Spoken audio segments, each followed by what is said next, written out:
আমাদের দেশের উল্লেখযোগ্য আলেমদেরকে ফাঁসিতে ঝুলিয়ে হত্যা করা হয়েছে।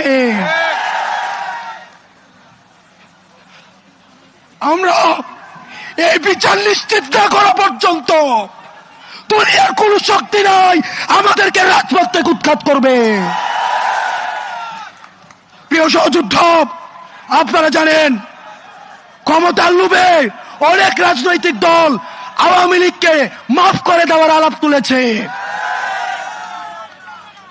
আমরা আপনাদেরকে বলতে চাই, মন্ত্রিত্বের লোভে, ক্ষমতার লোভে, সংসদে যাওয়ার লোভে আপনি যদি মনে করে থাকেন এই আহতরা রাস্তায় রক্ত দিয়েছে এবং এই রক্তের উপর, এই পিচ্ছিল রক্তের উপর দিয়ে আপনি সংসদে যাবেন, তাহলে মনে রাখবেন জাতীয় বেঈমান হিসেবে পরিচিত হবেন। যে আওয়ামী লীগ এখনো পর্যন্ত একটা সরি পর্যন্ত বলে নাই, এখনো পর্যন্ত তার অপরাধ স্বীকার করে নাই, তাদের সাথে কিসের রিকনসিলিয়েশন? তারা ক্ষমা চাওয়ার আগে, তারা ক্ষমা চাওয়া তো দূরে থাক, তারা এখন হত্যার হুমকি দিচ্ছে বিদেশে বসে। কিন্তু আমরা দেখছি মুরব্বীদের মধ্যে তাদের জন্য মায়া হচ্ছে। মনে রাখবেন, যারা এই রিকনসিলিয়েশনের আলাপ তুলছেন, আওয়ামী লীগকে নির্বাচনে দেখতে চাচ্ছেন, আপনারা ক্ষমতামুখী, আর আমরা আহত এবং যারা জীবন্ত শহীদ আমরা হচ্ছে জনতামুখী। যতদিন পর্যন্ত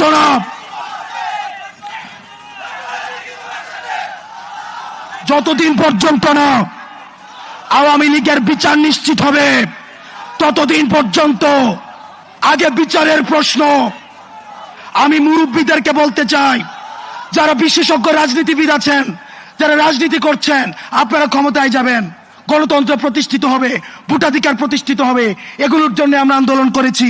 কিন্তু আওয়ামী লীগের বিচার নিশ্চিতের পূর্বে তাদেরকে যদি আপনারা রাজনীতির ময়দানে ফিরিয়ে আনতে চান, তাহলে এই আহতদের রক্তের উপরে পাড়া দিয়ে আপনারা তাদেরকে মাঠে আনতে হবে।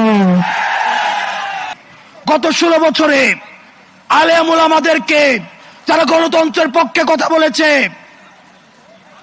যারা গণতন্ত্রের পক্ষে কথা বলেছে, তাদেরকে যখন জেলে নিয়ে যাওয়া হতো, তাদের কোমরের রশি বেঁধে তাদেরকে জেলে নিয়ে যাওয়া হতো।